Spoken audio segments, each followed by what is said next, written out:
That's the main thing I can tell a parent raising a child with any disability or any mental illness is not your fault. Raising a child with special needs is a constant challenge, and when bipolar disorder enters the mix, it can feel overwhelming. In this episode, I'm talking with George Brooks, a mental health advocate and father who shares his own experiences and valuable tips for navigating this journey. Welcome to the Water Prairie Chronicles, a podcast created for special needs parents and those who want to support them. I'm your host, Tonya Wallum, and I'm glad you're here. This episode is sponsored by the Water Prairie Etsy shop, where you can find Tales in a Tote story kits for young children and printable storytelling journals and activity books to help encourage older children to enjoy writing their own stories. Check out the shop at waterprairie.etsy.com and be sure to sign up for the Water Prairie newsletter for special Etsy promo codes. Now, let's get back to the episode. So, George, welcome to Water Prairie. I Thank appreciate you taking the time to come out and meet with me today. I appreciate you having me on. Thank you very much. So, George, we've been talking a little bit about mental health, and I'm excited because I have not had anyone that's been able to come on the podcast yet to address this topic. We've talked about different types of physical disabilities, of invisible disabilities, learning disabilities, autism, but this is a very important one, and it's a huge one in our country. Can you give us a little introduction of who you are and what you're doing now? I sure can. My name is George P. Brooks. I'm the CEO and founder of Meta Association, a nonprofit that I started about 6 years ago to deal with mainly Black male mental health, but I help everyone. We also fight recidivism and deal with promoting healthy fatherhood. My story, about age 7, I started understanding that I was having some mental health issues. My diagnosis is bipolar, DID, and PTSD. So life for me growing up was interesting, dealing with a mental illness that at that time they didn't even diagnose people under 18 with bipolar. Right. So I was often my treatment was not aligned with what was going to be best for me because the knowledge just wasn't there at the time. So I went through about a 10-year cocaine addiction. I went through divorce trauma, pretty much any kind of trauma you can go through, almost. But I decided at a certain point to not let that determine who I was. And so that's why I started my nonprofit, and that's why I do all the public speaking and things that I do to try to use my trauma to try to help other people, and through that, try to heal myself as well. So you mentioned that you were diagnosed at age 7 with bipolar? They didn't diagnose, but that's when, going back looking at it now and talking to clinicians now, they're like, yeah, that's probably what it was. But at the time, they didn't diagnose it in people that young. They just figured it was depression. So, back during that time, it was really like the 90s when I was a teenager. It was more so a matter of just throwing antidepressants at everything. Everybody was on Prozac. Everybody was on Lexapro. So there wasn't the forethought into different conditions and how they affect people individually until today. Right. Well, because what I'm thinking back is I graduated from college in 87, so just before you would have been diagnosed. And that's like a crucial year because we had autism was now called autism. It wasn't before that. We've learned that through some of our interviews. ADHD was a new thing, never had existed before. Now it's out there.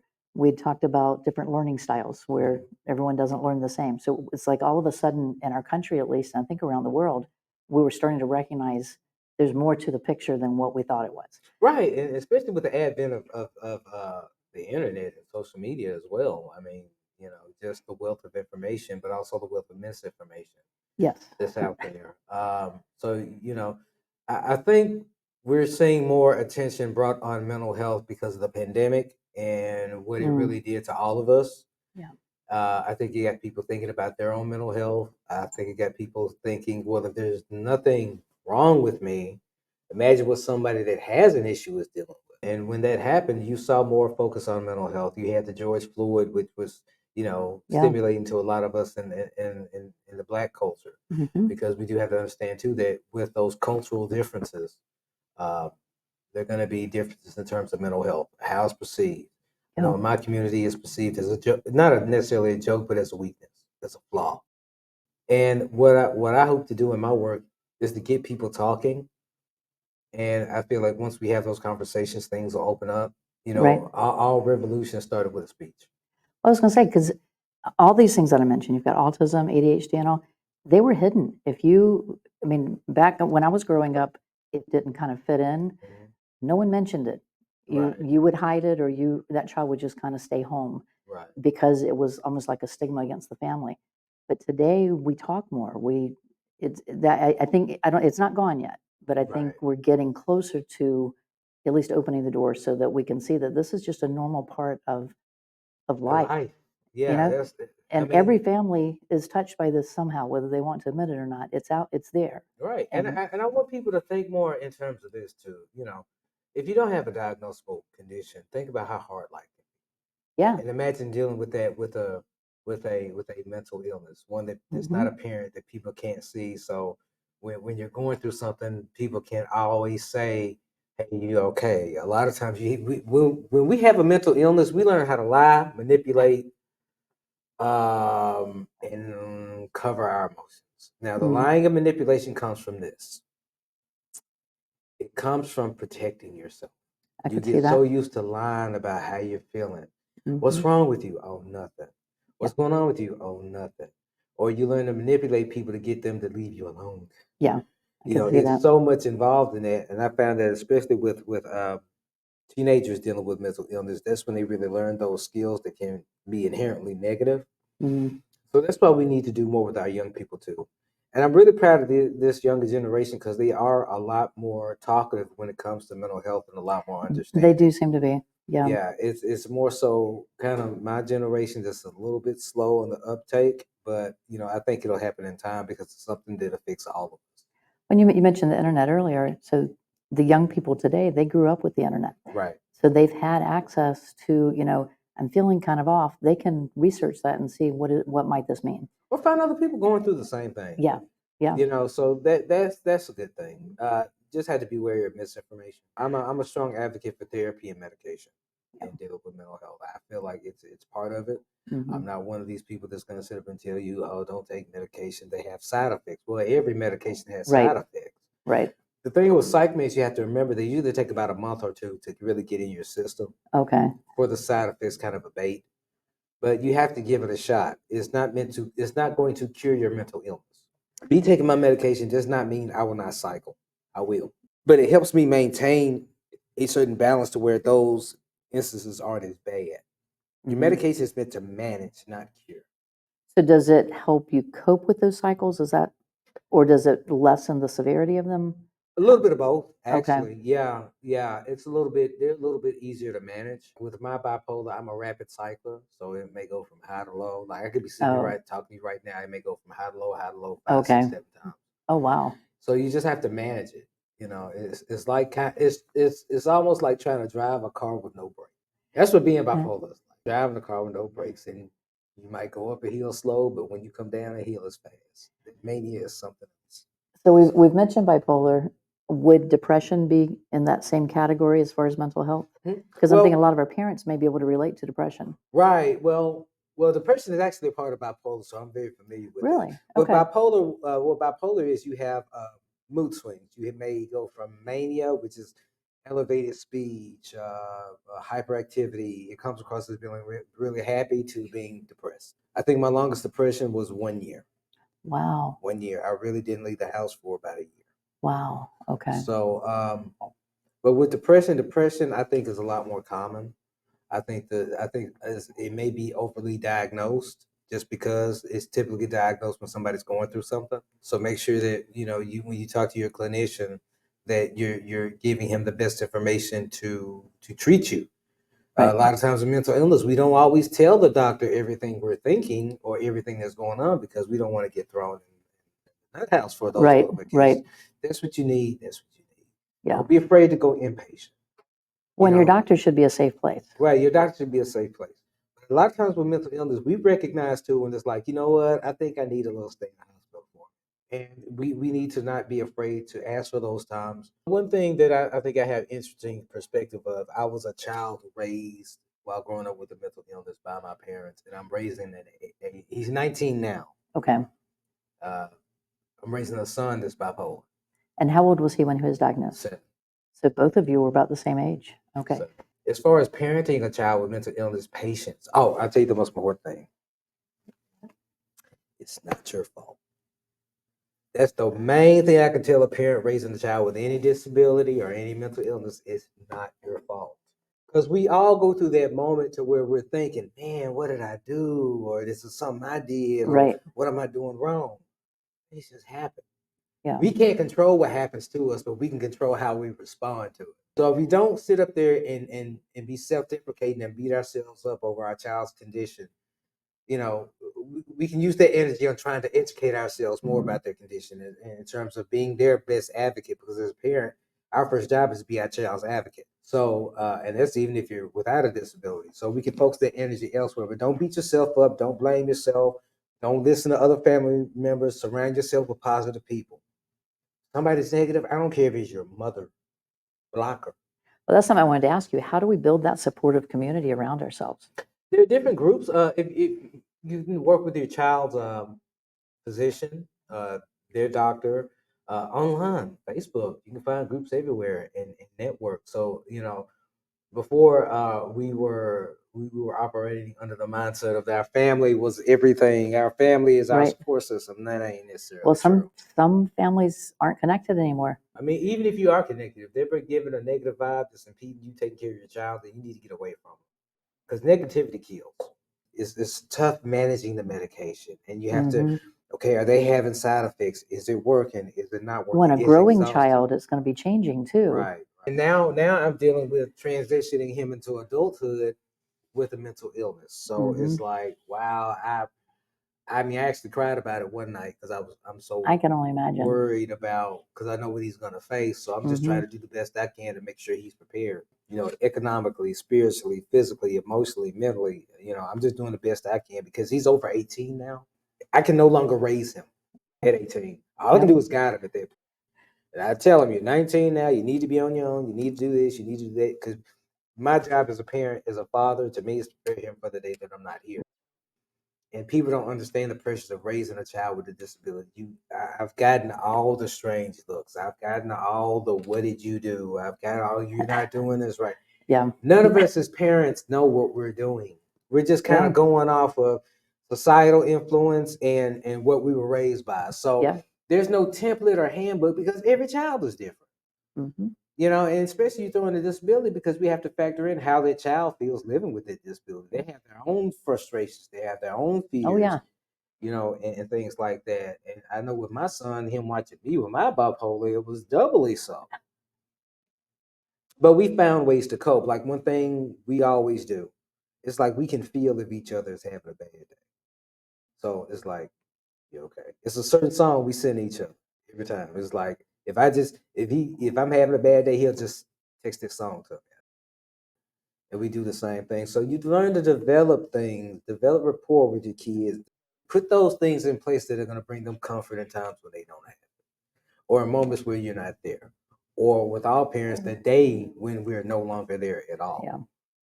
So they can live a full life because living with a mental illness is difficult. I mean, it's very, very difficult. It's affected me in every aspect of my life. It's affected my relationships with people. It's affected my relationship with myself and my relationship with God. But I work through it. I'm working through it.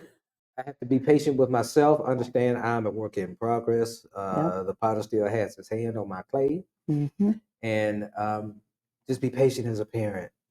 Yeah. Parenting is the most beautiful thing in the world, but it's the hardest thing in the world. Some of our listeners are professionals who work with special needs families. Some of them are maybe family members who want to be able to support their sibling or their child who is the parent of a child. How can that extended circle around us, how can they support a family, especially if the child is someone who's facing a mental illness? Right. The best thing you can do, and this goes for any situation, just bring the right energy. Come positive, Mm, come ready to help. If you do that in any situation, a person will pick up on that, and sometimes they may not even need your help. They just may want the prayer, they may want the yeah, sentiment. So always try to treat people the way you want to be treated, the way you feel you deserve to be treated, yeah, and just come in with a sense of righteousness about it. Just generally wanting to help people and try to come in and be positive because that's what people yeah. need when they're going through things. I've been through episodes where someone that I trusted let me down, to the point where it did spiral into a type of depression. It was short term. I'm grateful for it because it helps me to understand whenever I do work with someone who struggles with this daily. Right. a lot of our parents may be in that situation. Sometimes our kids, especially if they're emotionally intense kids, they can cause trauma to the parent who's trying to love them and care for them. How do our parents find joy when they're struggling in that battle? This is how I did it because my son would have rages. Police call all the time, truancy, all that stuff I've been through. The trauma that can be induced by a child that's ill is traumatic. But Mhm. what I learned to do was to not take it personally. At first, it used to hurt my feelings. The things he was saying, it's like, oh, he doesn't love me. But it's like I got to understand it's the illness. And as he got older, he would come back to me and say, I really apologize. I know I said hurtful things. It was just bipolar. It was this. It was that. And we talked about it. And that's why Mm, keeping that communication is yeah. open. Is important rather because you can alleviate a lot of episodes with your kids by staying tuned in with them. Mm, Don't talk at them, talk with them. right. Listen to them, I have like that. conversations. They'll tell you what's going on with them. My father always told me, shut up and listen to people. And that works with your kids too, because if you listen, they'll talk. Kids Right. aren't as closed off as we think they are. They want to talk to us. They want to, when I'm in my bedroom trying to relax, my son he comes over to visit. He'll just come in the room and just hug me because we always kept that communication open. And it's just as simple as saying, if you need to talk to me, talk to me. Don't get upset at what they tell you. Not initially, anyway. Not unless it's certain things, but a lot of times kids fear our response to the things they have to say to Right. us. Right. And even as adults, we temper and parse what we say and how we communicate because we live in a sense of fear. And there's nothing scarier than being a parent with a disabled or sick child because you're always fearing they're at school, you're wondering, are they Hmm. okay? But we have to overcome fear. Yeah. And fear is a bad thing, but bravery is not. Bravery is Yeah. acting in the face of fear. So I commend all the parents out there raising our special needs children because I've been there and I'm still doing it. So just be patient with yourself. Do not fear. Find support systems, or you can reach out to me at my nonprofit mental association.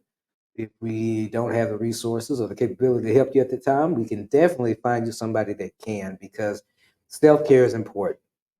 You have to take time for yourself raising a special needs child. You have to have time to unplug. You have to give Yeah. yourself, or else you will burn out. And not all of us have the support system that we want and need. So we have to build that too. It's so many layers involved. So many. So I'm hearing you say that it's okay for a parent to seek mental health help for themselves. I advise it. I think any parent with a special needs child should be in some form of therapy. Just for Yeah. the simple fact of keeping yourself going.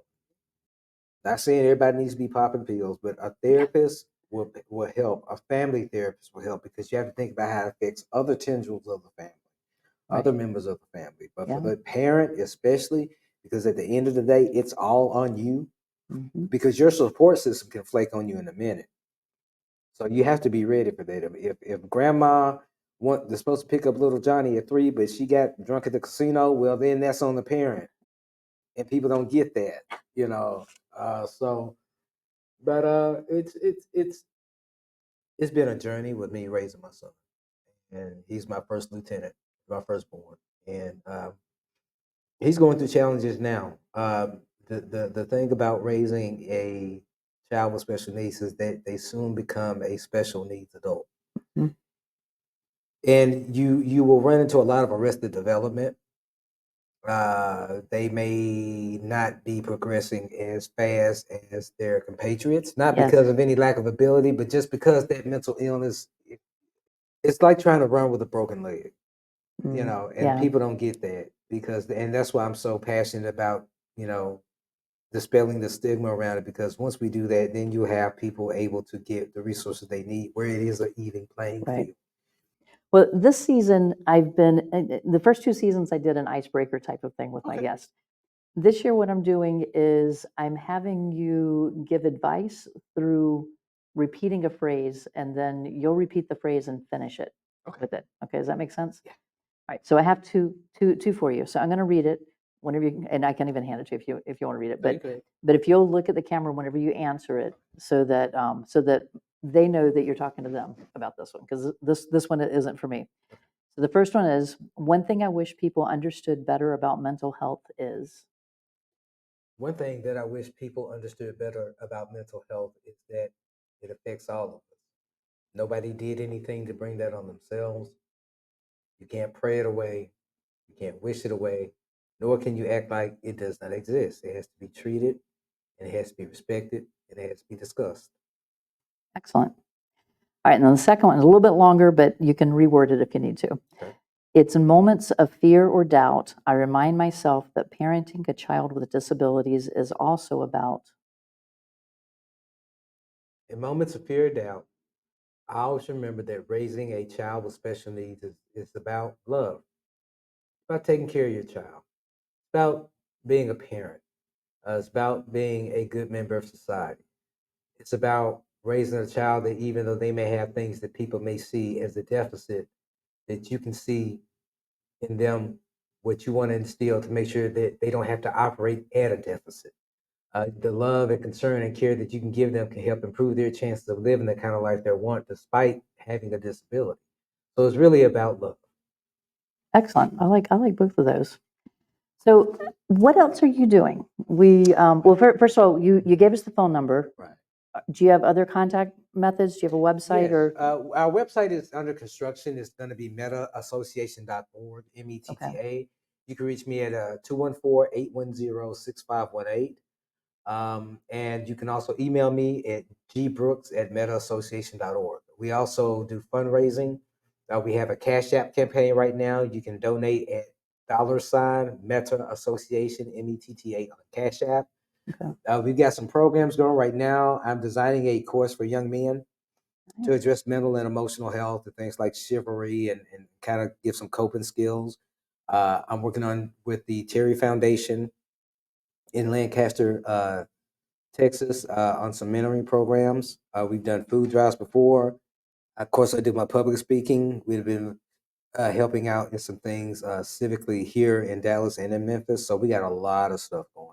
Nice. And hopefully, I can help as many people as I possibly can this year.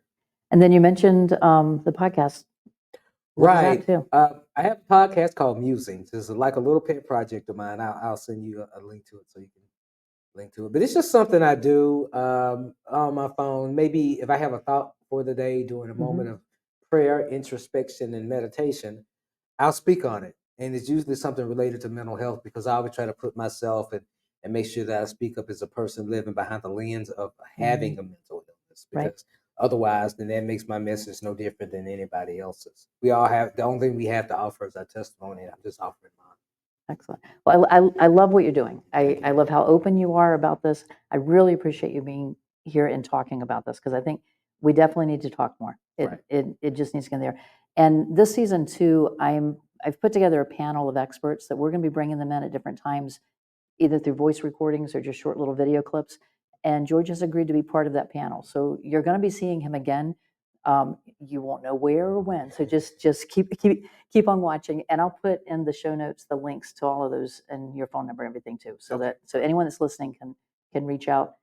You know, you're my best expert right now as far as being able to point them in the right direction. Right. Well, thank you. I really appreciate you being here today. Thank you. It's been fun. It's been a pleasure. Thank you so much for having me. Don't forget to sign up for the Water Prairie newsletter for updates on what's happening at Water Prairie, special promo codes available for our Etsy shop, and updates on our Amazon bookshelf. You can sign up at waterprairie.com/newsletter. Thanks for joining me today, and I'll see you next week.